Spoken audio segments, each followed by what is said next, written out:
మన ప్రభువును రక్షకుడైన యేసుక్రీస్తు దివ్యమైన నామములో మీ అందరికీ శుభాభి వదనాలు. 4వ మాసంలో 3వ శుద్ధీకరణ కూడికలో మనల్ని ప్రవేశపెట్టిన దేవాతి దేవునికి మనము కృతజ్ఞతలై ఉన్నాం.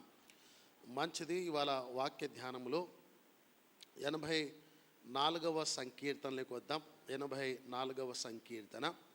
84వ సంకీర్తన కోరాహు కుమారులు రచించారు. 84వ సంకీర్తన కోరాహు కుమారులు రచించారు. 84వ సంకీర్తనలో 3వ చరణాన్ని మనం ధ్యానం చేద్దాం. 3వ చరణం చదవండి. సైన్యములకు అధిపతియగు యెహోవా నా రాజా, నా దేవా, నా దేవా, నీ బలిపీఠమునొద్దనే, నీ బలిపీఠము యొద్దనే పిచ్చుకులకు నివాసము దొరికెను. పిల్లలు పెట్టుటకు వాన కోవెలకు గూటి స్థలము దొరికెను. ప్రార్థన. చిన్న ప్రార్థన చేద్దాం. పరిశుద్ధాత్మ దేవుని సహాయము కోరుతూ విత్తబడిన వాక్యాన్ని పరిశుద్ధాత్మ దేవుడు ముద్రించులాగా ఓ చిన్న ప్రార్థన చేద్దాం.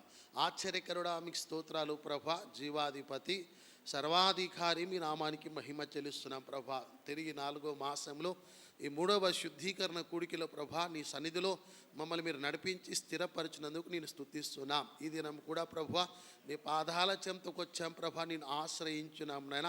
ఈ దినం కూడా ప్రభా మమ్మల్ని శుద్ధి చేయమని ప్రార్థిస్తున్నాం. నీ వాక్యము ద్వారా ప్రభా మమ్మల్ని సరి చేయమని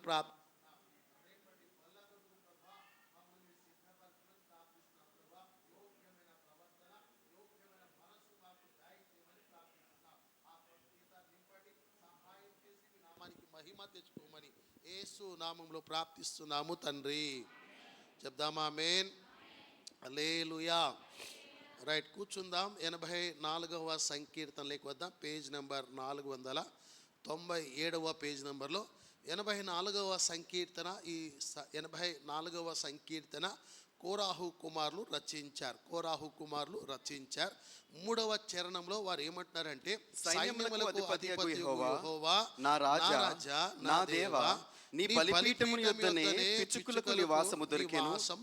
చాలండి. మన ధ్యానంలో నీ బలిపీఠం యొద్దనే పిచ్చుకలకు నివాసము దొరికెను. ఇవి కోరాహు కుమారులు రచించిన కీర్తన. వారు ఏమంటున్నారంటే, వారొక జీవితాన్ని పిచ్చుకలతో పోల్చుకొని ఉన్నారు. వాళ్ళు పిచ్చుకలతో పోల్చుకొని వారు చెప్తున్న మాట మీరు జాగ్రత్తగా వినండి. నీ బలిపీఠం యొద్దనే పిచ్చుకలకు నివాసము దొరికేను అని కోరాహు కుమారులు కీర్తన పాడుతూ ఉన్నారు. ఈ కోరాహు కుమారులు నన్ను చూడాలి. ఈ కోరాహు కుమారులు వృత్తి అని చెప్పండి. వృత్తి అమ్మా, కోరాహు కుమారుల వృత్తి అని చెప్పండి. వారు ఏ పని చేసేటోళ్ళమ్మా అంటే మీకు అవగాహన ఉందంటే వాక్యంలోకి వెళ్ళిపోదాం. అవగాహన ఉందా? కోరాహు కుమారులు ఏ పని చేసేటోళ్ళు మీకు ఐడియా ఉందా ఏమన్నా? అమ్మ, గాయకులు వాళ్ళు. కోయర్స్ చూసిరా? గాయకులు వాళ్ళు, ప్రధాన గాయకులు అంటే మందిరంలో చెప్పండి ఏం చేసేటోళ్ళమ్మా? గానము చేసేటోళ్ళు, పాటలు పాడేటోళ్ళు వాళ్ళు. వింటురా? పాటలు పాడేటోళ్ళు ఎట్లా ఉంటారంటే, వారి నోట వారి పెదవులు నిత్యం ఏమవుతారంటే పాడుతూనే ఉంటాయి, దేవుణ్ణి ఉచ్చరిస్తూనే ఉంటారు. వారికి ఏ సమయమైనా ఏ పని చేస్తున్నా వారు నిత్యం ఏం చేస్తారు తెలుసా? పెదవులు చెప్పండి అమ్మా గాన చేస్తూనే ఉంటాయి. సింగర్స్ జనరల్గా పాటలు ఎక్కువ పాడుతుంటారు, పాటలు ప్రాక్టీస్ చేస్తూ ఉంటారు. వింటురా? పాటలు ఆ స్వరాన్ని లేకపోతే తాళాన్ని వారు అందుకొని ఆ పాట ద్వారా దేవుని మహిమ పరుస్తూనే ఉంటారు. అయితే ఇప్పుడు మన ధ్యానంలో గమనించండి, ఈ 84వ సంకీర్తన ఎందుకు వారు రచించారంటే ఆ విషయం మీకు జ్ఞాపకం చేస్తా. రైట్, వాక్య ధ్యానంలో 84వ సంకీర్తనలో కోరాహు కుమారులు రచించారు. వీళ్ళు ఎవరంటే పరిశుద్ధ స్థలంలో గాయకులు. ఎవరండి? గాయకులు అంటే పాటలు పాడేటోళ్ళు, దేవుని పాటల ద్వారా మహింపరిచేటోళ్ళు, పాటల ద్వారా దేవుని నామాన్ని ఘనపరిచేటోళ్ళు. పాటల వరం వారికి ఉంది. ఏ వరం అండి? పాటల వరం వారికి ఉంది. వారు రచయిత అనొచ్చు, లేకపోతే అంటే ఒక గాయకులు అనొచ్చు. మనం ఇలా దేవుని వాళ్ళ పాటల ద్వారా మహిమపరుస్తూ ఘనపరిచేవారు ఈ కోరాహు కుమారులు. అయితే వీరు ఈ 84వ సంకీర్తన రచించగలిగిన సందర్భం ఒకటి ఉంది. ఆ సందర్భం ఏంటో మీకు జ్ఞాపకం చేయడానికి వాళ్ళ ప్రయత్నం చేస్తా. రైట్, కోరాహు చనిపోయాడు. కుమారులు మాత్రమే బ్రతికి బయటపడ్డారు. ఆ బయటపడిన ఆ క్షణము, ఆ కాలంలో సందర్భాన్ని బట్టి 84వ సంకీర్తన రచించారు. 84వ సంకీర్తన వాళ్ళు ఏం చెప్తారంటే, దేవుని సన్నిధికి, అతి పరిశుద్ధ స్థలానికి, యెహోవా మందిర ఆవరణంలోకి వస్తే, వింటున్నా, బలిపీఠాన్ని ఆశ్రయిస్తే ప్రతి నరుడు బ్రతుకుతాడు, ప్రతి మనిషి బ్రతుకుతాడు అనే ఉద్దేశంతో ఈ కీర్తన రచించి వారి గురించి కొంచెం వివరణ వాళ్ళు ఇస్తూ ఉన్నారు. ఈ భాగం మీరు గమనించండి. 84వ సంకీర్తన చాలా అద్భుతంగా ఉంది. మన ధ్యానంలో నీ బలిపీఠం యొద్దనే పిచ్చుకలకు నివాసము దొరికేనని కోరాహు కుమారులు చెప్తూ ఉన్నారు. వారు దేంతో పోల్చుకున్నారంటే పిచ్చుకలతో పోల్చుకున్నారు. దేంతోనండి? పిచ్చుకలతో వారు పోల్చుకొని ఉన్నారు. వారు ఎక్కడ ఉన్నారు తెలుసా? దేవుని బలిపీఠం యొద్ద అని రాస్తూ వచ్చారు. పాత నిబంధన కాలంలో బలిపీఠం దేనికి సంకేతం అంటే, ఆ బలిపీఠం దగ్గర యాజకులు నిత్యము బలి అర్పించేటోళ్ళు, రక్తం చిందించేవారు, రక్త ప్రోక్షణ అక్కడ జరిగేది. పాప పరిహారం కొరకు బలి అర్పించే ఒక స్థలం, ఒక వేదిక, ఒక ప్లాట్ఫారం, అదే బలిపీఠం. పాత నిబంధన కాలంలో. క్రొత్త నిబంధన కాలంలో ఆ బలిపీఠం సిలువ అయింది. ఏమైందని? సిలువ. సర్వ మానవాళి కొరకు ఒక్కడే, వింటున్నా, ఒక దేవుడే పైకి దిగి వచ్చి మానవ రూపంగా వచ్చి మనుష్య కుమారుగా సిలువలో మరణించారు. అప్పుడు లోక కళ్యాణమైంది అనే విషయం కూడా ఇక్కడ జ్ఞాపకం చేస్తున్నాడు. పాత నిబంధన కాలంలో బలిపీఠం, చెప్పండి, బలిపీఠం. క్రొత్త నిబంధన వచ్చేసరికి ఆ బలిపీఠం ఏంటంటే సిలువ అయింది. ఏమైందండి? సిలువ. ఇప్పుడు వీళ్ళు ఎక్కడికి వచ్చారంటే బలిపీఠం, వింటున్నా, సిలువను ఆశ్రయించారు, సిలువ దగ్గరికి వచ్చారు. సిలువ దగ్గరికి వస్తేనే బ్రతుకుతాం, సిలువ దగ్గరికి వస్తేనే పాప క్షమాపణ ఉంది, సిలువ దగ్గరికి వస్తే మరణం నుండి విముక్తి కలుగుతుందని కోరాహ కుమార్ గమనించి తెలుసుకొని ఆశ్రయం, దేన్ని? బలిపీఠాన్ని ఆశ్రయించారు, సిలువను ఆశ్రయించారు, మందిరాన్ని ఆశ్రయించారు, దేవుని ప్రసన్నత నిలుచున్న చోటను ఆశ్రయించి దేవుని సన్నిధికి వచ్చారు. అందుకే వారికి ఉన్న సంతోషం అంతా ఇంత కాదు. చదవండి వాక్య ధ్యానం. సైన్యములకు అధిపతికి యెహోవా నీ నివాస స్థలములు, నీ నివాసములు ఎంత రమ్యములు. వింటున్నా, ఇది వారు ఇంకా మందిరానికి రాలేదు, వస్తూనే పాటలు పాడుతున్నారు.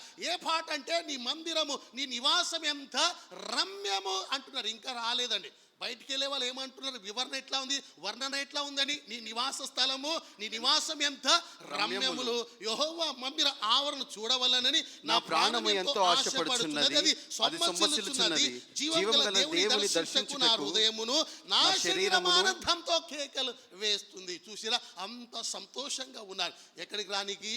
మందిరానికి రావడానికి, వీటిరా సన్నిధికి రావడానికి, ఆయన ప్రసన్నత చూడడానికి చాలా సంతోషంగా, చాలా ఉత్సాహంగా, ఆనందముతో ఉన్నారు. కేకలు వేస్తున్నారు, ప్రాణం సొమ్మసిలిపోతుందంట.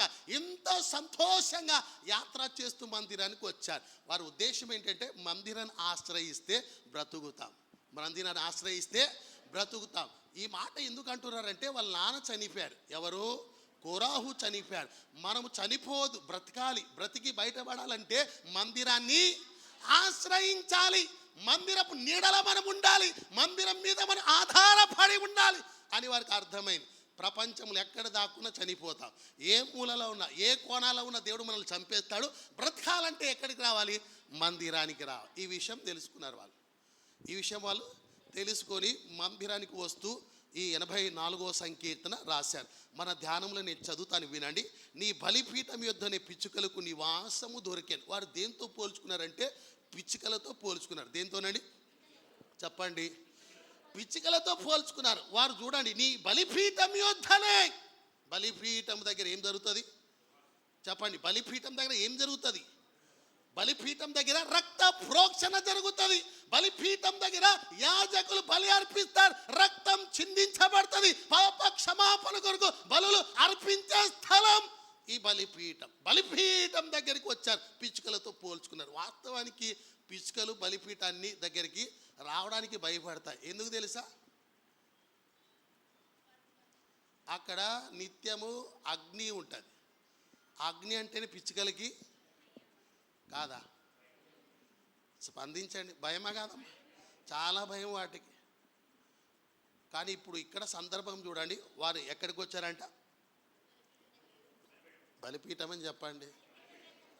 బలిపీఠం దగ్గరికి వచ్చారండి.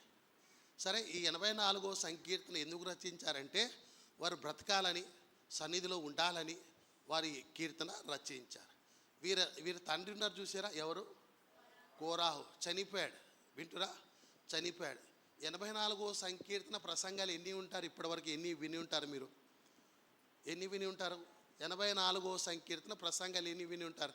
ఓ 10 విన్నారు చేతుల పైకి అయితే 10 సార్లు విన్నామనేలు.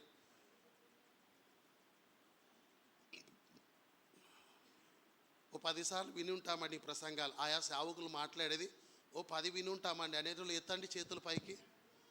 ఎత్తరు ఇక్కడ. 5 సార్లు విన్నవాళ్ళు నేను చెప్పడమే విన్నారా? నేనే దాదాపు 3 సార్లు ఈ ప్రసంగాలు చేసి ఉంటా, అంటే వేరే వేరే కోణంలో. ఇది 4వ ప్రసంగం, 5వ ప్రసంగం నాది.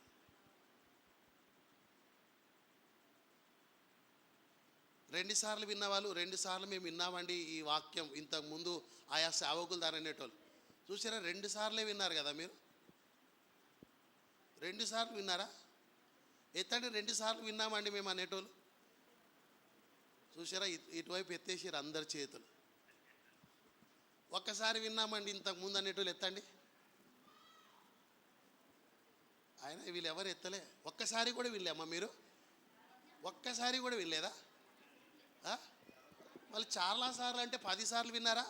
10 విని ఉంటే ఒకసారి చేతుల పైకి ఎత్తండి. 10 విన్న వాళ్ళు 10 సార్లు ఈ వాక్యాలు మేము విన్నామని ఆయా సేవకులు మాట్లాడేటప్పుడు 10 సార్లు మేము విన్నామనేటోళ్ళు. 10 ఎత్తట్లా. పోలే 5 సార్లు ఎత్తండి చేతులు. 5 సార్లు మేము విన్నాం. కొంతమంది ఇక వాళ్ళు ఏం చెప్పాలో, చెప్తే ఏం అడుగుతాడో, చెయ్యెత్తే ఏం అడుగుతాడో అనేది కొంతమందికి సందేహం. అడిగినా సుఖం ఉండదు, ఎందుకంటే మీకు తెలియదు కాబట్టి, మీకు గుర్తుండదు కాబట్టి నో ప్రాబ్లం. సరే, కోరాహు ఎందుకు చనిపోయాడు అమ్మా? ఇప్పుడు ఒక్కసారి 2 సార్లు విన్నామన్నారు కదా మీరు. కోరాహు అసలు ఎందుకు చనిపోయాడు? మోషేకిని బదులుగా యాజకత్వం చేద్దామనుకొని వచ్చారు, అంతేనా? ఇంకొక పదం ఉంటుందండి, అసలు ఎందుకు చంపాడు దేవుడు వాళ్ళని అనేది. మీరు చెప్పింది కరెక్టే, సందేహం లేదు. ఫస్ట్ అయిలో అదే ఉంటుంది. అసలు కారణం ఒకటి ఉంటుంది. ఆ కారణాన్ని బట్టి దేవుడు ఏం చేశాడంటే వారిని చంపేసింది. నువ్వేనా మేము చేయమా అనేది 2వ పాయింట్. ఇది చెప్పేది కరెక్టే. ఇంకొక పాయింట్, ఒక మాట ఉంటుందండి అక్కడ, చాలా ఒక శ్రేష్టమైన మాట. ఆ మాటను బట్టి దేవుడు వాళ్ళు మొత్తేసింది, చంపేసింది. ఏ మాట ఉంటుంది? సరే, నన్ను చూడండి అమ్మా, నన్ను చూడండి. కోరాహు గురించి ఎక్కడ ఉంటుంది జనరల్గా? పాత నిబంధనలో సంఖ్యాకాండం 16వ అధ్యాయంలో ఉంటుంది. ఎక్కడండి? సంఖ్యాకాండము 16వ అధ్యాయంలోకి వద్దాం. 2-3 వచనాలు చదవండి. సంఖ్యాకాండం 16వ అధ్యాయము 2-3 వచనాలు చదవండి. ఇశ్రాయేలీలలో పేరు పొందిన సభికులను సమాజ ప్రధానులైన 250 మందితో మోషేకు ఎదురుగా లేచి అహరోనులకు విరోధముగా పోగుపడి మీతో మాకేక పని లేదు, ఈ సర్వ సమాజములోని ప్రతి వాడును పరిశుద్ధుడే. ఈ మాటను బట్టి దేవుడు మొత్తేశాడు. ఈ కోరాహుకు సంబంధించిన 250 మంది పోగా ఏమంటారు తెలుసా? మోషే అహరోనుల దగ్గరికి వచ్చి వారు ఏమంటారు తెలుసా? దేవుని దుట్ట వారు మాట్లాడుతున్నారు. ఏం మాట్లాడుతున్నారు? మీరు మాత్రమే ప్రవక్తలు కాదు, మీరు మాత్రమే యాజకులు కాదు, మేము కూడా ప్రవక్తలు యాజకులు, మీరు మాకు అక్కర్లేదు, మీరు మాత్రమే పరిశుద్ధులు కాదు, మేము కూడా పరిశుద్ధులం అన్నారు. ఏమన్నారండి? సర్వ సమాజంలో ప్రతి వాడంటే మేము కూడా 250 మంది పరిశుద్ధులమే అనే మాట చెప్పగానే దేవుని కోపం వచ్చి. మన గురువారం వాక్యం ఏంటి చెప్పండి? గురువారం చూసిరా, ఒక్క రోజుకే నన్ను మర్చిపోయారు. సామెతల గ్రంథం 30వ అధ్యాయము 12వ వచనం. ఏ తరం అంటమా? తమ మాలిన్యము కడగబడని వారి తరము కలదు. తమ మాలిన్యము నుండి కడగబడిన వారి తరము కలదంటే మేమే పరిశుద్ధులం, మేమే నీతిమంతులం, మాకేం తక్కువ, మేమే పాపం చేయలేదు, మేము పరిశుద్ధులం, మేము పావనులం, మేము నీతిమంతులం అని చెప్పే తరము ఈ కోరాహు తరం. మీరు మాత్రమే కాదు, మేము కూడా పరిశుద్ధులం అని చెప్పాడు. ఎట్లా పరిశుద్ధులు అవుతారు మనుషులు? మనుషులు పరిశుద్ధులు అనడానికి అవకాశమే లేదు. ప్రతి నిత్యం కూడా మనిషి పరిశుద్ధ పరచబడాలి, ప్రతి దినం పరిశుద్ధ పరచబడాలి, ప్రతిరోజు కూడా మాలిన్యం కడుగు కావాలి. అప్పుడే ఆ మనిషి దేవుని దృష్టిలో పరిశుద్ధుడు కాగలుగుతాడు. ఈ కోరాహు ఏం చేశారు తెలుసా? 250 మంది మీరు మాత్రమే పరిశుద్ధులు కాదు, మేము కూడా పరిశుద్ధులం, మేము కూడా ప్రవర్తిస్తాం, మేము కూడా యాజకత్వం చేస్తాం, మేము కూడా ప్రవక్తలం, మేము కూడా దేవునితో మాట్లాడతాం అని చెప్పారు వాళ్ళు. వారు అన్న పదం ఏంటంటే మీరు మాత్రమే కాదు పరిశుద్ధులు, మేము కూడా పరిశుద్ధులం అన్నాడు. అందుకే దేవుడు మొత్తేసి మనిషి ఎట్లా పరిశుద్ధుడైతాడు? బలిపీఠాన్ని ఆశ్రయించాలి, బలిపీఠం దగ్గరికి రావాలి, పాపాలు ఒప్పుకోవాలి. ఆ పాపం కొరకు చూసిన ఆ పాపం కొరకు గొర్రె పిల్ల రక్తం చిందించబడాలి. అప్పుడే ప్రతి మనుషుడు కూడా పరిశుద్ధులుగా తీర్చబడుతున్నారు. మీరేమంటున్నారు అంటే మోషే ఆహారంతో మీరు మాత్రమే కాదు పరిశుద్ధులు, మేము కూడా పరిశుద్ధులం అన్నందుకు కోరాహు సంతతి వారిని 250 మందిని 250 మందికి దేవుడు భూమికి ఆజ్ఞాపించగానే భూమి అంట నోరు తెరవగానే సజీవంగా లోపలికి వెళ్ళిపోయారు. భూమి వారిని మింగివేసింది. ఎందుకు మింగివేసింది అంటే మేమే పరిశుద్ధులం అనుకున్నారు. ఏమనుకున్నారమ్మా చెప్పండి? చెప్పండి. ఆ తరంలో మనము లేం. మనం ఏ తరంలో ఉన్నాం? ఒప్పుకునే తరంలో ఉన్నాం. నేను పాపం చేశా ప్రభువా నన్ను క్షమించనే తరంలో మనం ఉన్నాం. ప్రతి దినం కూడా పరిశుద్ధ పరచబడాలి, ప్రతి దినం కూడా వాక్యమైన ఉదక స్థానం చేత కడగబడాలి. ప్రతిరోజు నీ పాపాలు ఒప్పుకున్నప్పుడే నువ్వు పరిశుద్ధునిగా నీతిమంతుడిగా తీర్చబడతావు. లేకపోతే కోరాహు కుమార్ లెక్క పాతాళానికి వెళ్ళిపోతావు. మనం అనుదినం కడగబడాలి, నిత్యము కడగబడాలి, పరిశుద్ధ పరచబడాలి. పరిశుద్ధ పరచబడితేనే పరిశుద్ధులుగా జీవిస్తాం మనం.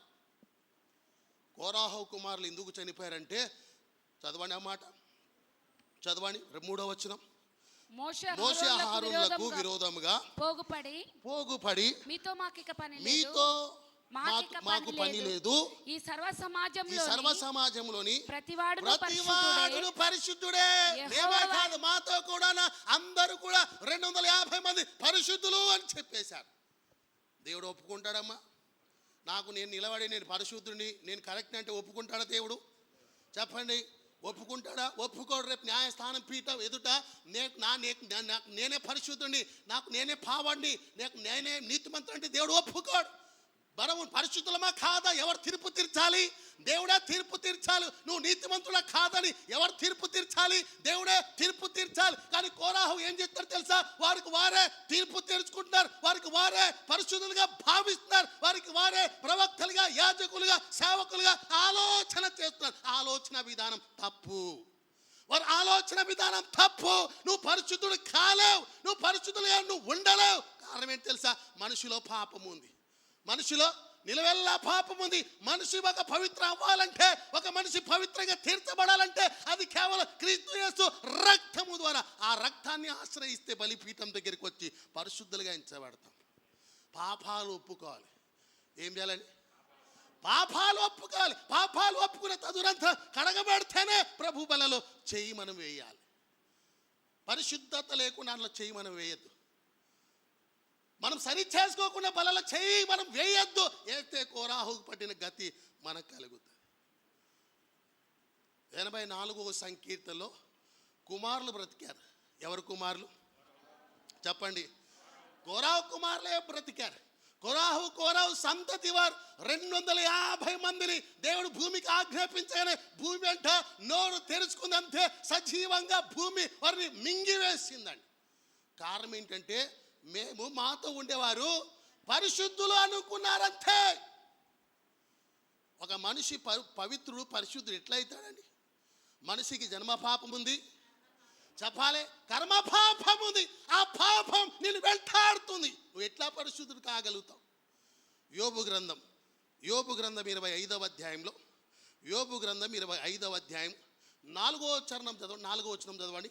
నరుడు దేవుని దృష్టికి నీతిమంతుడు ఎట్లా అవుతాడండి? నరుడు దేవుని దృష్టికి నీతిమంతుడు ఎట్లా అవుతాడు? అవడానికి ఆస్కారం లేదు, అవడానికి కారణమే లేదు. అక్కడ ఒక నరుడు దేవుని దృష్టికి ఎట్లా నీతిమంతుడు అవుతాడు? ప్రశ్న అది. ఒక నరుడు అంటే ఒక మనిషి దేవుని దృష్టికి ఎట్లా నీతిమంతుడు అవుతాడు? మనం నీతిమంతులం అంటే సరిపోతుందా? మన పరిశుద్ధులు అంటే సరిపోతుందా? నేనే కరెక్ట్ అంటే సరిపోతుందమ్మా? సరిపోతుందా? చెప్పండి, గట్టి చెప్పండి. సరిపోదని చెప్పండి. మరి ఎట్లా అయితే మనం దేవుని దృష్టికి నీతిమంతులం? ఒక నరుడు దేవుని దృష్టికి నీతిమంతుడు ఎట్లా అవుతాడు? చదవండి. స్త్రీకి పుట్టినవాడు ఆయన దృష్టికి ఎట్లు శుద్ధుడు స్త్రీకి కాగలడు? పుట్టినవాడు ఆయన దృష్టికి ఎట్లా శుద్ధుడు కాగలడు? ఏమో శుద్ధుడు కాగలడు, శుద్ధుడు కాగలడు, పరిశుద్ధుడు కాగలడు, నీతిమంతుడుగా కాగలడు. చెప్పండి, కాలేడు. కోరాహు ఏమన్నాడంటే, మీరే కాదు, మేము మాతో ఉన్నవారు పరిశుద్ధులం అన్నారు. అంతే, దేవుని కోపం వచ్చింది. దేవునికి చదవండి ఆ మాట. 16వ సంఖ్యాకాండం 16వ అధ్యాయం 30వ వచనంకి వెళ్ళి మెల్లగా చదవండి. సంఖ్యాకాండం 16వ అధ్యాయం 30వ వచనంకి వెళ్ళి చదవండి. అయితే యెహోవా గొప్ప వింత పుట్టించవలన గొప్ప వింత పుట్టించుట వలన వారు ప్రాణములతో పాతాళములో కూలినట్లు భూమిని తన నోరు తెరచి వారికి కలిగిన సమస్తమును మింగివేసిన ఎడల వారు యెహోవాను అలక్ష్యము చేసిరని మీకు తెలియను. అతడు ఆ మాటలనియు చెప్పి చాలింపగానే వారి క్రింది నేల వారు చూడండి, క్రింది నేల నెరవేర్చెను. భూమి తన నోరు తెరచి, వినండి జాగ్రత్తగా, భూమి తన నోరు తెరిచి వారిని వారి కుటుంబకులను సంబంధులందరినీ వారి సమస్త సంపాద్యమును మింగివేసెనంట. ఇంకొక వచనం చదవండి. వారును వారి సంబంధులందరూ ప్రాణముతో పాతాళంలో కూలిపోయారంట. ఎక్కడండి? పాతాళంలో కూలి. చెప్పండి, పాతాళంలో కూలిరి. భూమి వారిని మింగివేసెను. వారు సమాజంలో ఉండకుండా నశించిరి. చాలండి. ఏమైరమ్మ వాళ్ళు? ఏమైరు? చదివింది మీకు అర్థమైందమ్మా? చదివింది మీకు అర్థమైందా స్పష్టంగా? అమ్మ, ప్రాణముతో ఏమైరు వాళ్ళు? సజీవంగా భూమిలోకి, అంటే ఆ పాతాళం అని రాసిరు. ఏం రాసినమ్మా? మీకు ఒకటి అర్థమవుతుంది. ఇలా మన పరిశుద్ధులం అనుకుంటే, మనసులో అనుకున్న పాతాళానికి వెళ్ళిపోతాం. వెళ్ళిపోతాం.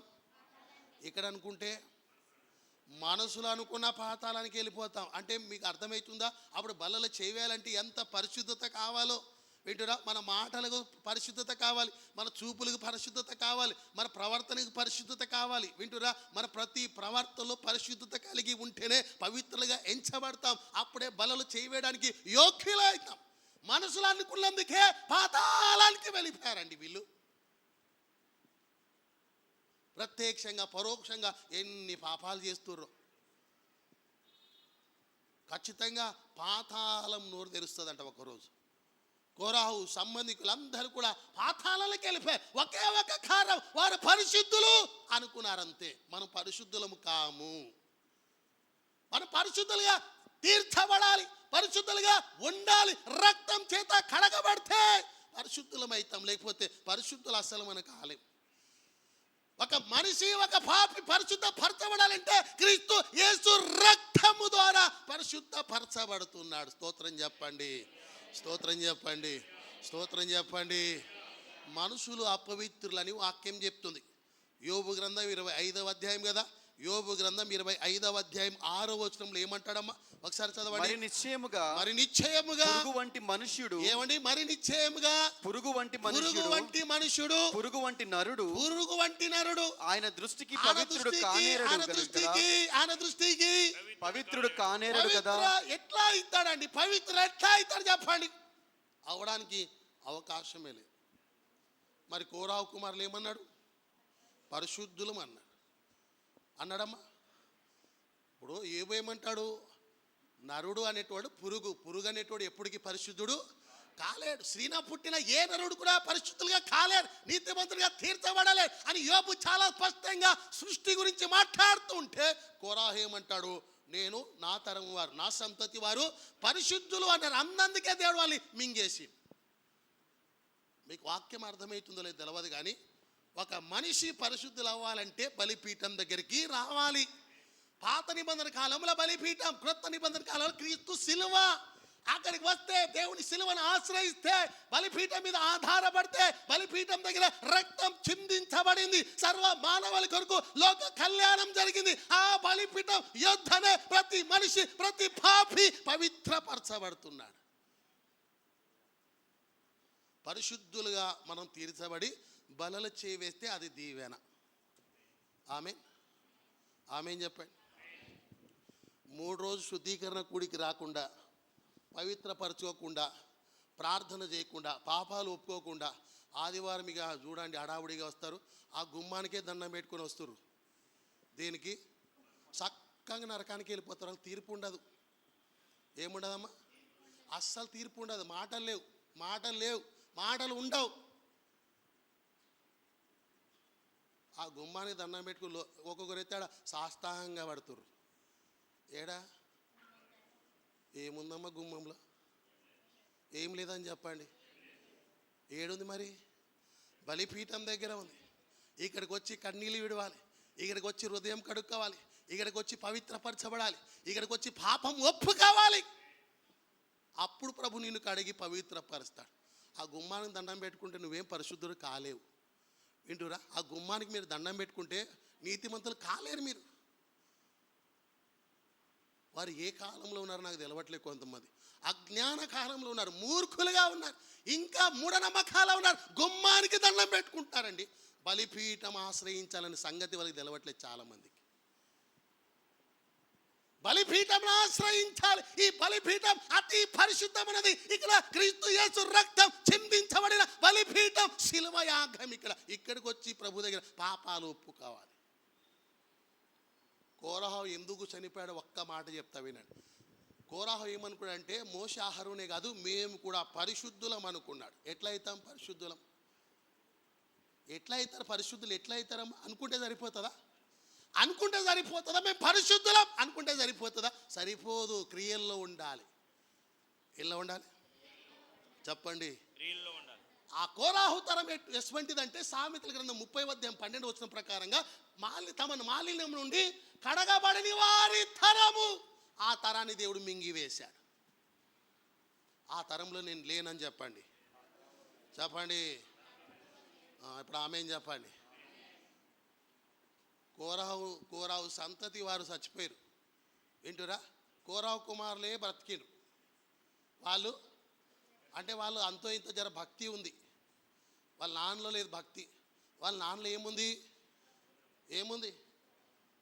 వాళ్ళ నాన్నలో అమ్మా చెప్పండి. వాళ్ళ నాన్నలో ఏముందమ్మా?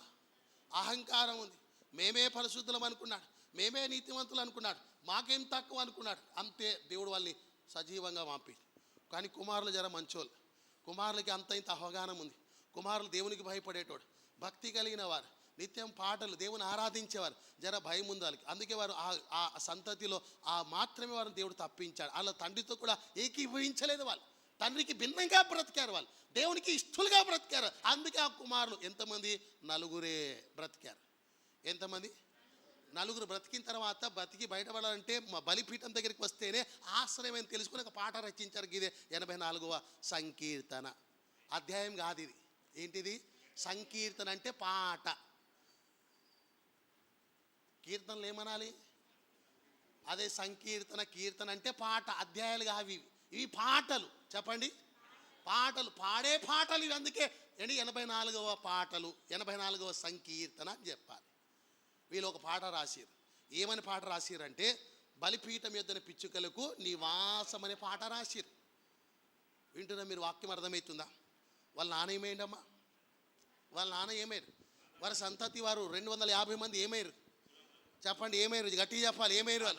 వారు భూమి సజీవంగా మింగివేసి దేవుడు భూమికి ఆజ్ఞాపించాడు. వారిని కాదు, మనకు కూడా దేవుడు మన గురించి ఆజ్ఞాపించాడు. యెషయా గ్రంథం 5వ అధ్యాయం. యెషయా గ్రంథం 5వ అధ్యాయం చూడండి. 5వ అధ్యాయం 14వ వచనం చదవండి. యెషయా గ్రంథం 5వ అధ్యాయం 14వ వచనం ఏమండి? అందుచేతనే జాగ్రత్త, అందుచేతనే పాతాళం గొప్ప ఆశ పెట్టుకొని ఉందంట. నీ గురించి నువ్వు వస్తావని ఆశ పెట్టుకుంది. ఇంకా చదువుతురు. చదవండి. అందుచేతనే పాతాళము గొప్ప కాదు, ఆశ పెట్టుకొని అపరిమితముగా తన నోరు తెరుచుచున్నది. వింటురా మీరు? ఏమ్మా వింటురా? వింటురా ఊరికే బైబిల్ చూస్తురా? వింటూ బైబిల్ చూడాలి. చదివేటప్పుడు బైబిల్ చూడాలి, చెప్పేటప్పుడు నన్ను చూడాలి. మీకు అర్థమవుతుంది. ఏమంటున్నాం అక్కడ? అందుచేతనే ఎందుచేత? అందుచేతనే అదే ఎందుచేత. అందుచేత అంటే ఎందుచేత? ఏ కారణము చేత అంటే కోరాహులాగా నువ్వు కూడా గర్వించి నేను పరిశుద్ధిని అనుకుంటావేమో, అనుకుంటే ఆ కారణము చేత, అందుచేత. అందుచేతనే పాతాళం గొప్ప ఆశ పెట్టుకొని, నీ గురించి ఆశ పెట్టుకుందంట పాతాళం. నీ గురించి నువ్వేదో ఒక రోజు వస్తావు, గర్వించి వస్తావు, నేను పరిశుద్ధిని అనుకొని వస్తావు అని ఆశ పెట్టుకుందంట. ఏమన్నా అనుకుంటుర్రా? మనుషులు అనుకుంటుర్రా?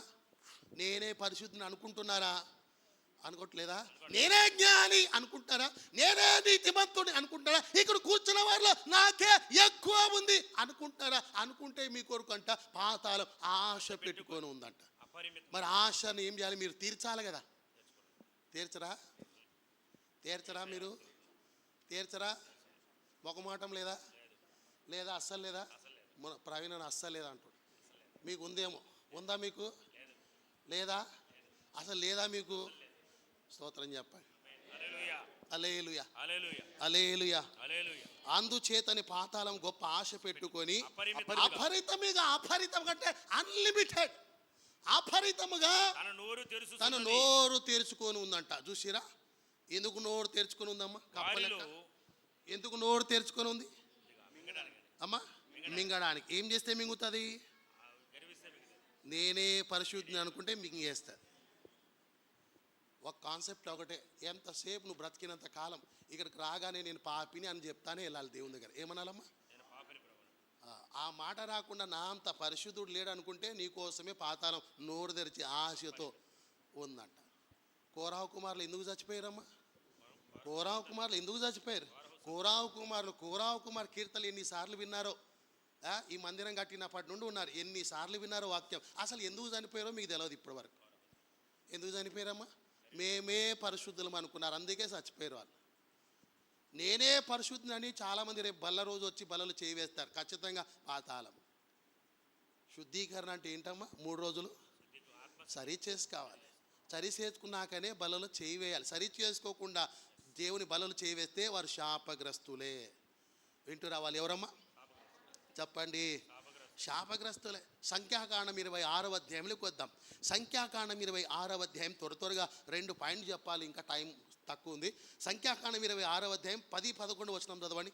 10-11 వచనాలు. సంఖ్యాకాండము సమూహపు వారు 16వ అధ్యాయం 10-11 వచనం చదవండి.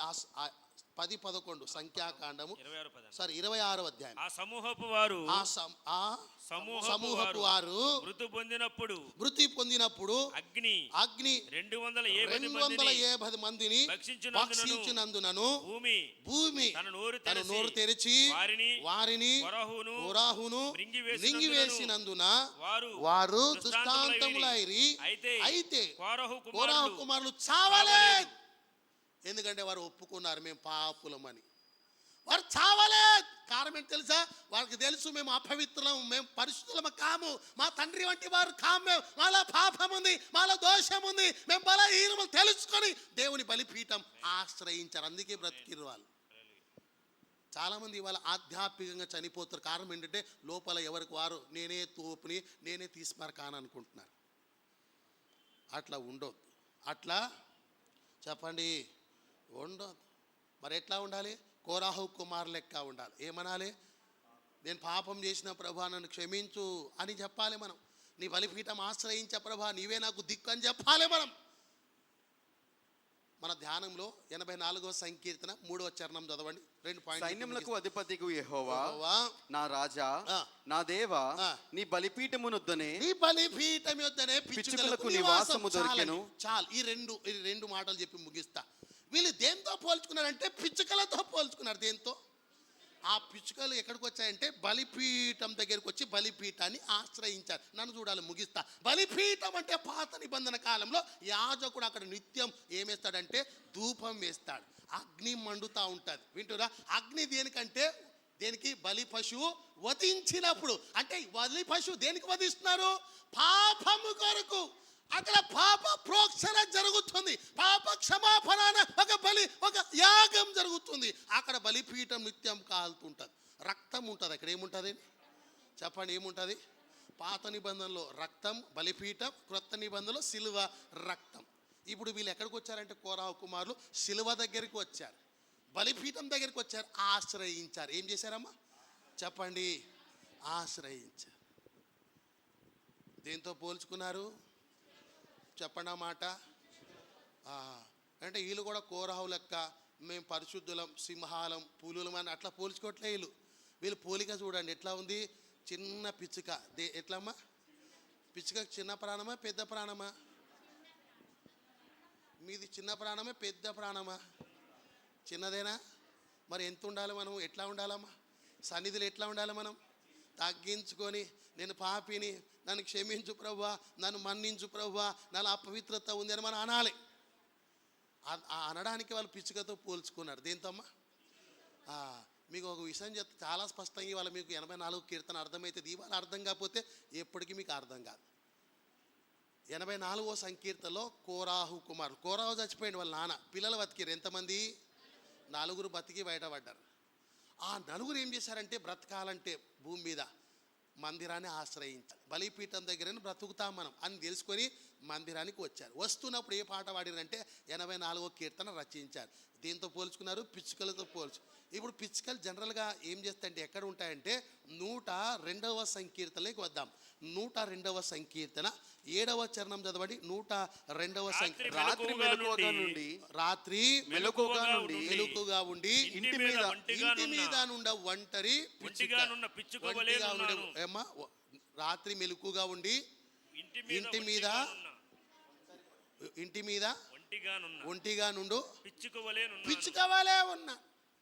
నన్ను చూస్తారా ఒకసారి? పిచ్చుకలు ఏడు ఉంటాయి జనరల్గా? ఊరు బయట బయట లేదా అడవుల్లో ఉంటాయి. ఈ పిచ్చుక ఎక్కడికి వచ్చింది? ఇంటి మీదికి వచ్చింది, అంటే సిటీలోకి వచ్చింది. అర్థమవుతుందా మీకు? అర్థమవుతుందా మీకు? అవట్లేమా? అర్థమవుతుందా? పిచ్చుకలు అనేవి ఎక్కడ ఉంటాయంటే ఊరు చివర ఉంటాయి, అడవుల్లో ఉంటాయి. వింటురా? కానీ ఈ పిచ్చుక ఎక్కడికి వచ్చిందంటే ఎక్కడికి? పట్టణంలోనికి వచ్చింది, ఇంటి మీద ఉంది. ఎట్లా ఉంది? ఒంటరిగా ఉందట. ఎందుకు అక్కడ రాత్రి అనే పదం ఉందా? రాత్రి మెలకువగా ఉండి. రాత్రి ఎట్లా ఉంటుంది అది? అంటే రాత్రి అంటే దానికి భయం. దేనికి? పిచ్చుకకు. రాత్రి అయితే భయం. రాత్రి అంటే ఏంటి తెలుసా? రాత్రి చీకటి. చీకటి అంటే పాపం. పాపం అంటే ఈ పిచ్చుకకు భయం. వింటురా మీరు? పాపం అంటే ఈ పిచ్చుకకు భయం. అందుకే వెలుతురా, ఎక్కడైతే వెలుగు ఉంటుందో, లైట్ ఉంటుందో సిటీలో, అక్కడికి వచ్చి ఉంటుంది. అందుకే కోరాహు కుమారులు ఈ పిచ్చుకతో చెప్పండి పోల్చుకున్నారు. ఎక్కడుంది ఈ పిచ్చుక? ఇంటి మీద, అంటే లైట్ ఉంటుంది ఇళ్ళల్లో. ఆ లైట్ వెలుగు కోసం వచ్చింది. దానికి ఏం భయము? చీకటి భయం. చీకటి అంటే పాపం, పాపం అంటే భయం. అందుకే కోరాహు కుమారులు కూడా పిచ్చుకతో పోల్చుకున్నారు. పాపంతో భయపడుతున్నారు. అతి పరిశుద్ధ స్థలం పాపం పోవాలంటే బలిపీఠం ఆశ్రయించాలని వారికి అర్థమైంది. అందుకే బలిపీఠం దగ్గరికి వచ్చారు. బలిపీఠం దగ్గర ఈ 3 రోజులు మనం శుద్ధి చేయబడాలి. ఆమేన్ చెప్పండి. శుద్ధి చేయబడిన తర్వాతనే ప్రభు ఒక బలలో ఆయన రక్తంలోని శరీరంలో పాలి పంపులు పొందాలి. అప్పుడే మనం బ్రతుకుతాం, లేకపోతే కోరాహు లెక్క చనిపోతాం. నిత్యము బ్రతకాలంటే శుద్ధి అవసరం, పాప క్షమాపణ అవసరం. దేంతో పోల్చుకున్నారమ్మా? ముగిస్తా. పిచ్చుకలతో పోల్చుకున్నారు. పిచ్చుక సైజ్ ఎంత ఉంటుందో? ఎంతమ్మా? ఇంతే, చిన్న ప్రాణి అది. ఇంతే కదమ్మా? ఇంతేనా? పిచ్చుకల గురించి ఒక్క మాట చెప్తా. మత్తయి సువార్త 10వ అధ్యాయం, మత్తయి సువార్త 10వ అధ్యాయం 29వ వచనం చదవండి.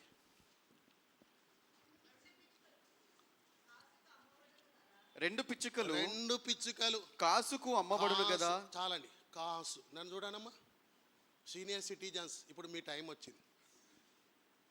కాసు అంటే ఎంతమ్మా? వీళ్ళు వదిలేసాను పాపం, వీళ్ళు బచ్చా చిన్న చిన్న బచ్చాలు. మీరు చెప్పండి, ఒక కాసు అంటే ఎంతమ్మా? ఒక కాసు పైసలేనా? పైసలేనా కాసు అంటే? మాది ఈ ఊరు కాదండి బాబోయ్ అన్నట్టు చూస్తారు వీళ్ళు. ఏ ఊరైనా ఒకటే కదమ్మా ఇండియాలో. ఒక కాసు ఎంతమ్మా? ఒక కాసు విలువ. అదే కాసు అంటే నాణ్యమే కదా, కాయినే కదా. ఆ ఇంగ్లీష్ బైబిల్లో కొంచెం బాగుంటుంది కాయిన్. ఒక కాసు అంటే ఎంతమ్మా? ఒక కాయిన్. సరేలే, మీ జనరల్ నాలెడ్జ్కి పైసలు తెలుసు కదా మీకు. పైసలు 10 పైసలు 20 పైసలు తెలుసు కదా. చూసారా ఎంత సంతోషంగా తలుపుతారో సీనియర్ సిటిజన్స్. వీళ్ళకి తెలియదు పాపం అయ్యింది. అనా తెలుసు కదా మీకు. అనా తెలియదా? సీతమ్మకు అనా తెలియదంట. 94లో పుట్టింది ఆమె.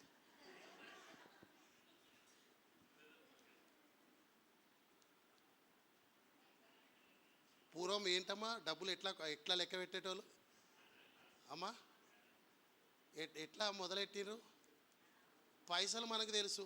దానికి ముందు 10 పైసలు 20 పైసలు 30 పైసలు నాకు తెలుసు. అవి దానికి ముందు అనాలి కదా. అట్లా కదా. తెలుసా తెలియదా మీకు? ఏంటో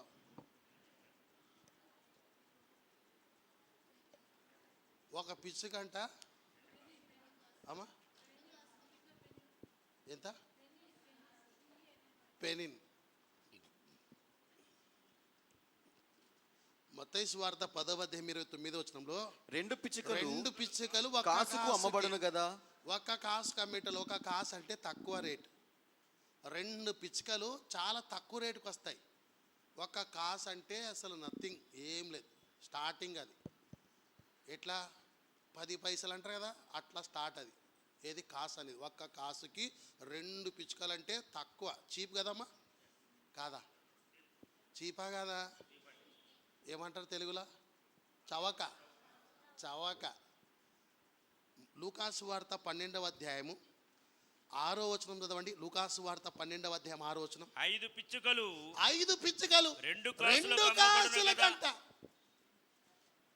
నన్ను చూస్తే మీకు చెప్తామ్మా, ఒక్క కాసుకి 2 పిచ్చుకలు కదా. అప్పుడు 2 కాసులకి ఎన్ని రావాలి? 4 రావాలని చెప్పండి. కానీ ఎన్ని వచ్చాయి ఇప్పుడు? 5 వచ్చాయి. అంటే ఏంటమ్మా? ఫ్రీ. ఒకటి ఫ్రీయా?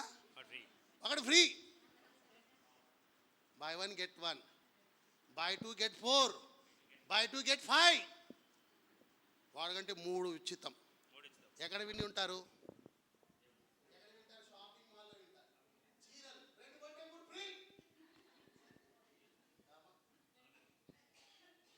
బట్టల షాప్ కదా, 90% అక్కడే చూస్తాం.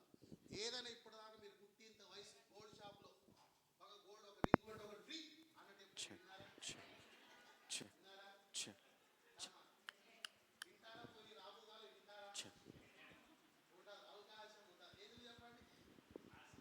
కాస్ట్. అది దాని విలువ ఎక్కువ, ధర ఎక్కువ. వింటురా? ఇప్పుడు ధర తక్కువ, అసలు చీప్ ఏంటంటే పిచ్చుకలకి ఏం లేదంటే విలువ లేదు. ఏం లేదమ్మా? విలువ లేదు. వింటురా? ఇప్పుడు నువ్వు 5 కొన్నావు అనుకో, నీకు 5 ఫ్రీ ఇస్తారు వాళ్ళు. అంటే దానికి ఏం లేదంటే విలువ లేదు. అందుకే వీళ్ళు దాంతో పోల్చుకున్నారు. ఎవరు? కోరాహు కుమారులు అందుకే దీంతో పోల్చుకున్నారు. విలువ లేని జీవితానికి బలిపీఠం దగ్గరకు వస్తే, సిలువను ఆశ్రయిస్తే, సిలువ దగ్గర పిచ్చుకలకు మనుషులకు విలువ దేవుడు ఇస్తాడు అని తెలుసుకున్నారు వీళ్ళు. స్తోత్రం చెప్దాం. చూసిరా? అందుకే పిచ్చుకలతో పోల్చుకున్నారు. విలువే లేని మా జీవితాలకి దేవా, నీ బలిపీఠం దగ్గర సిలువ దగ్గర మాకు విలువ ఇచ్చావని చెప్తున్నారు వాళ్ళు. ఏం చెప్తారమ్మా? విలువ ఇచ్చావు ప్రభా అని చెప్తున్నారు. అందుకే పిచ్చుకలతో పోల్చుకున్నారు. 84వ సంకీర్తన మీకు అర్థమైందమ్మా? అర్థమైతే స్తోత్రం చెప్పండి. మోకరిద్దాం ప్రభు సన్నిధిలో. రేపటి వల్ల కొరకు ప్రార్థన చేద్దాం, సిద్ధపడదాం. కోరాహు వంటి మనసు మనకు ఉండొద్దు. కోరాహు కుమారు లాంటి మనసు మనము కలిగి ఉందాం. రేపటి వల్ల కొరకు సిద్ధపడాలంటే నీ పాపాలను ఒప్పుకోవాలి. నేను పరిశుద్ధిని కాను ప్రభువా, నాలో నీతి లేదు ప్రభువా, నన్ను నీ రక్తం ద్వారా నీతిమంతునిగా చేయండి, పరిశుద్ధునిగా చేయండి, పావనుగా చేయండి అని ప్రభు దగ్గర అడుగుదాం. 2 చేతులు పైకెత్తి ప్రభు సన్నిధిలో హృదయపూర్వకమైన ప్రార్థన చేద్దాం. పరిశుద్ధాత్మ దేవుడు మనందరి కూడా ఈ మధ్యాహ్న కాల సమయంలో దర్శించునుగాక. రేపటి బల్ల 4వ మాసం బల్ల మనకు మన కుటుంబ సభ్యులకి దీవెనకరంగా పరిశుద్ధాత్మ దేవుడు ముద్రించునుగాక. రేపటి బల్ల కొరకు 2 చేతుల పైకెత్తి కృతజ్ఞతాస్తుతులు చెల్లిద్దాం.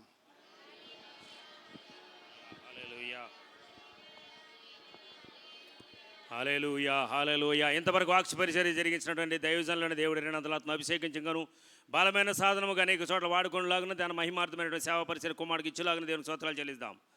హల్లెలూయా, హల్లెలూయా, హల్లెలూయా, హల్లెలూయా. విత్తబడినటువంటి వాక్యమున మన హృదయాల్లో ఫలింప చేయలాగిన పరిశుద్ధాత్ముడి సహాయం చేయనట్లుగాను మరి పిచ్చుకల కంటే శ్రేష్ఠులైనటువంటి వాగ్దానము మనం పొందుకుని ఉన్నాం. కాబట్టి కొరహు కుమారుల వలె మనం కూడా దేవుని సన్నిధిని విడిచిపెట్టక ఆశ్రయించి బ్రతికేటువంటి కృప పరిశుద్ధాత్ముడు మనకు దయచేయలాగిన విన్నటువంటి వాక్యం మన హృదయాల్లో ఫలింపబడి 100 రెట్లు ఆశ్రయించబడలాగిన దేవుని స్తోత్రాలు చెల్లిద్దాం. హల్లెలూయా, హల్లెలూయా, హల్లెలూయా, హల్లెలూయా, హల్లెలూయా, హల్లెలూయా. రేపు బాల కార్యక్రమానికి వస్తున్న ప్రతి ఒక్కరిని పరిశుద్ధాత్మ దేవుడు ఈ మధ్యాహ్న కాలంలో దర్శించి ప్రతి ఒక్కరికి ప్రత్యేకమైనటువంటి సిద్ధపాటు ఆత్మ సిద్ధపాటు అనుగ్రహించలాగిన హృదయ శుద్ధి కలుగజేయలాగిన ప్రతి ఒక్కరిని పరిశుద్ధాత్ముడి వాక్యం ద్వారా సంధించి ప్రతి ఒక్కరికి మేలుకొల్పు అనుగ్రహించి రేపు బల్లలో పాలు పొందడానికి బల్లలో అర్హమైన పాత్రలుగా చేసి బలను స్వీకరించడానికి కృప చూపినట్లుగా దేవునికి స్తోత్రాలు చెల్లిద్దాం.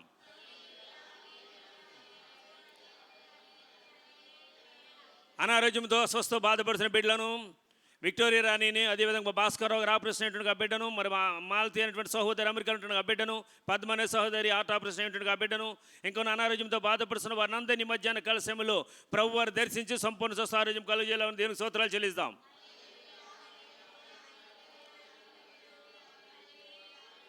రేపు యేసు ఆరాధన జరుగుతుండగా అనేక మందిని పరిశుద్ధాత్మని నడిపించులాగా సమృద్ధి అయినటువంటి దీవెనల ఆశీర్వాదం చేత అనేక మంది కుటుంబాలని సంఘమునకు నడిపించులాగా సంఘాలతో జరుగుతున్నటువంటి 3 బ్రాంచీల్లో జరుగుతున్న ఆరాధనలు అతి గంభీరంగా ప్రభుకి మహిమకరంగా ఘనంగా జరుగులాగా అనేక మంది దీవించబడేటువంటి కృప అనుగ్రహించలాగా దేవునికి స్తోత్రాలు చెల్లిస్తాం.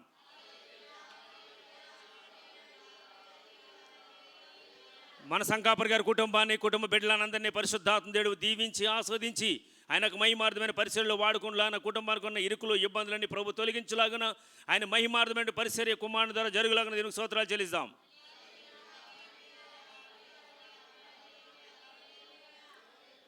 రేపు ఉదయకాల సమయంలో క్రీస్తు పునరుత్థాన దినపు ఆరాధన జరుగుతుండగా ఉదయకాల సమయంలో జరుగుతున్న ఆరాధనకు మరి తర్వాత 2వసారి జరుగుతున్న ఆరాధన కూడా అనేక మందిని సమకూర్చలాగిన దైవజనుల ద్వారా నూతన వర్తమానం ద్వారా పరిశుద్ధాత్మ దేవుడు పునరుత్థానపు శక్తిని మించిన శక్తికి కలిగినటువంటి లక్షణాలన్నీ ప్రభు మాట్లాడలాగిన ప్రతి ఒక్కరిని బలపరచలాగిన అనేక మంది సమకూర్చలాగిన దేవునికి స్తోత్రాలు చెల్లిస్తాం. హల్లెలూయా, హల్లెలూయా, హల్లెలూయా, హల్లెలూయా, హల్లెలూయా, హల్లెలూయా. 3 దినాలు వచ్చిన ప్రతి వారి కుటుంబాన్ని పరిశుద్ధాత్ముడు దీవించి ఆశీర్వదించలాగున ప్రతి ఒక్కరిని ప్రభువు తన యొక్క మేలులతో నింపులాగున దేవునికి స్తోత్రాలు చెల్లిస్తాం. హల్లెలూయా, హల్లెలూయా, హల్లెలూయా, హల్లెలూయా, హల్లెలూయా. మరి 3 దినాలు పాల్దాం. మరి అదే విధంగా పళ్ళు తీసుకొని ఇచ్చినటువంటి బిడ్డలను కూడా కుటుంబాలను ప్రభువు నిండారుగా దీవించి సమృద్ధి అయిన ఆశీర్వాదాల కుటుంబ బిడ్డలకు అనుగ్రహించలాగున దేవునికి స్తోత్రాలు చెల్లిస్తాం. మన సంఘంలో ఉన్న ప్రతి వారి విషయంలోనూ పరిశుద్ధాత్ముడి సహాయం చేయలాగిన కోర్టు కేసులో ఉన్న వారికి విడుదల అనుగ్రహించినట్లుగాను ఇరుకులు ఇబ్బందులు ఉన్న ప్రతి కుటుంబాన్ని ప్రభు సమాధాన ఐక్యతతో తన యొక్క ప్రేమతో నింపులాగిన దేవునికి స్తోత్రాలు చెల్లిస్తాం. కూడి వచ్చిన ప్రతి వారి కుటుంబాల్లో పరిశుద్ధాత్ముడు నూతనమైన క్రియలు జరిగించి ఆర్థిక ఇరుకులు ఇబ్బందులు అపవిత్రాత్మల బాధల నుండి ప్రభు విడిపించి ప్రతి వారిని గొప్ప సాక్షులుగా నిలువబెట్టలాగిన అటువంటి కృప పరిశుద్ధాత్ముడి దయచేయలాగిన దేవునికి స్తోత్రాలు చెల్లిస్తాం. గర్భఫలములు వివాహములు లేని బిడ్డల విషయంలో ప్రభు సహాయం చేయనట్లుగా ఉద్యోగాలు లేని బిడ్డల పక్షంలో ఉద్యోగాలు అనుగ్రహించలాగిన ఎగ్జామ్ రాసిన బిడ్డల పక్షంలో పరిశుద్ధాత్ముడు గొప్ప విజయం అనుగ్రహించలాగిన అన్ని విషయములలో పరిశుద్ధాత్ముడే సహాయం చేసి తోడేండులాగిన దేవుని స్తోత్రాలు చెల్లిద్దాం. ప్రార్థించుకుందాం. జయం కలిగినటువంటి యేసయ్యా మీ పరిశుద్ధమైన నామానికే స్తుతి చెల్లిస్తున్నాం ప్రభా. 3వ దినపు ఉపవాస దినము కొరకే మీకు వందనాలు కృతజ్ఞతాస్తుతులు చెల్లిస్తున్నాం నాయన. ఆశ్చర్యకరుడు అద్భుతకరుడు అయిన దేవానికి వందనాలు ప్రభా. అయ్యా నీ సేవకు నిలబెట్టుకుని మీరు మాతో మాట్లాడిన విధానం బట్టి నీకు స్తోత్రాలు చెల్లిస్తున్నాం ప్రభా. కోరహోలేవే ప్రభా, మేమే పరిశుద్ధులమైనటువంటి అహంకారము ప్రభా ఆత్మీయ గర్వం మాలో ఉంటే తీసివేయండి ప్రభా. కోరహు కుమారుల వలె మేము తగ్గించుకొని ప్రభా నీ సన్నిధిలో ప్రతి క్షణము నీ బలిపీఠమునొద్ద ప్రభా మేము అంగలార్చేటువంటి కృప మా అందరికీ దయచేయండి. వాక్సు మినుసున్న బిడ్డల విషయంలో సహాయం చేస్తున్నావు. లేఖనాల ప్రకారముగా నీ బలిపీఠం వద్దనే ప్రభా పిచ్చుకలకు నివాసము దొరుకును, వాన కోవులకు గూట స్థలము దొరుకును, పిల్లలు పెట్టడం కానీ మీరు సెలవిచ్చిన ప్రకారముగా పరిశుద్ధాత్మ దేవ నన్ను మమ్ములను మరి ప్రభా మీరు రక్తంతో ప్రోక్షించి శుద్ధులుగా చేయండి. ఈ 3వ దినము ప్రభా మీరు మాట్లాడిన విధానముగా నీ కొందనాలు చెల్లిస్తున్నాం నాయన. సైన్యములకు అధిపతికి దేవా నీ కొందనాలు. నీ నివాసములు ఎంతో రమ్యమైనటువంటివి అన్నావు ప్రభా. నీ యందు నమ్మికుంచిన వారిని విడిచిపెట్టేవాడువు కాదు. నీ యొద్ద నీ మందిరంలో నీ బలిపీఠం వద్ద నీ సిలువ యొద్ద ప్రభా మోకరిన ప్రతి వారిని మీరు దీవించండి. ఈ మధ్యాహ్న కాల సమయంలో ప్రతి వారిని ప్రియ పరిశుద్ధాత్మ దేవా మీరు దర్శించవలసిందిగా మనం చేస్తున్నాం నాయన. వారి కుటుంబాల్లో ఉన్న ప్రతి సమస్యలు ప్రభా, వారి కుటుంబంలో ఉన్న ఇరుకులు ఇబ్బందులు ప్రభా నీ నామము పేరట తొలగిపోవునుగా కానీ ప్రార్థన చేస్తున్నాం నాయన. అయ్యా చెప్పుగల సమస్యలతో ఉన్న బిడ్డలతో మీరు దర్శించండి అయ్యా. ఆశ్చర్యకడ మీ కొందనాలు చెల్లిస్తున్నాం నైనా. పిచ్చుకల కంటే శ్రేష్టమైన వారు కారా అని మీరు చెలవిచ్చున్నారు ప్రభా. ఆశ్చర్యకడ పిచ్చుకల కంటే శ్రేష్టమైన నీ వారిగా మమ్మలను మీ రక్తంలో కడిగి శుద్ధీకరించి ప్రభా నీ సొత్తైన జనముగా చేసుకున్నందుకే మీ కొందనాలు చెల్లిస్తున్నాం ప్రభా. మేమయ్యే ప్రభా జనన మరణ పునరుత్థానాలను బట్టి మీ కొందనాలు చెల్లిస్తున్నాం నాయన. ఈ మధ్యాహ్న కాల సమయంలో కూడి వచ్చిన ప్రతి ఒక్కరిని మీరు దీవించండి, ఆస్వాదించండి. వినేటటువంటి వాక్యం ప్రభా 30, 60, 100 నా మా హృదయాల్లో ఫలింపబడునుగా కానీ ప్రార్థన చేస్తున్నాం ప్రభా. అయ్యా ఎల్లప్పుడూ ప్రభా నీ సన్నిధిలో అంగలార్చేవారుగా, మొరపెట్టుకునేవారుగా, రోధించేవారుగా, గోజాడేవారుగా, నీ బలిపీఠం వద్ద ఉండేవారుగా సహాయం చేయమని అడుగుతున్నాం ప్రభా. నిత్యము నిరంతరము ప్రభా నీ కృపలో మమ్మల్ని భద్రపరచండి. మా సంకాపర్ గారి కుటుంబాన్ని వాక్య పరిచర్య చేసిన దైవజనుడిని కూడా మీరు దీవించండి. కొన్ని సేవ చేస్తున్న ప్రతి ఒక్కరిని ప్రభా స్త్రీలను పురుషులను కూడా మీరు దీవించమని అడుగుతున్నాం. యవన ప్రియ బిడ్డలను మీరు దీవించండి, ఆస్వాదించండి. అనేక మందిని ప్రభా మీరు మీ యొక్క ఆత్మతో అభిషేకించండి. మీ ఆత్మ లేని వారు మీ వారి కార్యాన్ని చెలవిచ్చున్నారు కనుక ప్రతి వారికి మీ ఆత్మ నింపుదల అనుగ్రహించమని మరి రేపదే కాలశంలో బలలో ప్రవేశిస్తున్న వారికి అందరికీ ప్రభా మీరు చక్కనటువంటి అనుభవము ప్రభా ఆత్మీయ అనుభవం అనుగ్రహించి అర్హులుగా చేయమని అడుగుతున్నాం ప్రభా. నీ బలలో పాలు పొంది ప్రతి ఒక్కరికి దయచేయమని వచ్చిన బిడ్డల కొరకై రాలేని బిడ్డల కొరకై మీ కొందనాలు చెల్లిస్తూ ప్రభా రేపదే కాలంలో రెండు జరుగుతున్న ఆరాధన విషయంలో కూడా మీరు సహాయం చేయమని సమస్త మహిమయు ఘనతయు ప్రభావాలు మీకే చెల్లిస్తూ సంఘమును నన్ను మమ్మల్ని మీ చేతికి అప్పగించుకొనిస్తూ మీరే సదాకాలం తోడి నడిపించి కాపాడమని మీ కృపలో భద్రపరచమని ప్రతి వారిపైన మీ రక్త ప్రోక్షణ ప్రోక్షించి నడిపించమని తోడుకొనమని యేసయ్య నామమున అడుగుతున్నాం పరమ తండ్రి. Amen amen. దయచేసి లేచి నిలబెడదాం. దయచేసి నిల్చున్నట్లయితే రేపదయకాల సమయంలో 5 గంటల నుంచి 7 గంటల వరకు పునరుత్థానపు సర్వీస్ జరుగుతుందండి. రేపదయకాల సమయంలో 5 గంటల నుంచి 6:30, 7 గంటల వరకు ఉదయకాల సమయంలో ఆరాధన జరుగుతుంది. రెండవ ఆరాధన ఉదయం 9 గంటల నుంచి 12:30, 12 గంటల వరకు జరుగుతుంది. కాబట్టి రేపదయకాల సమయంలో రావాల్సిన వారు దయచేసి రావాల్సిందిగా కోరుచున్నామండి. దయచేసి గమనించండి.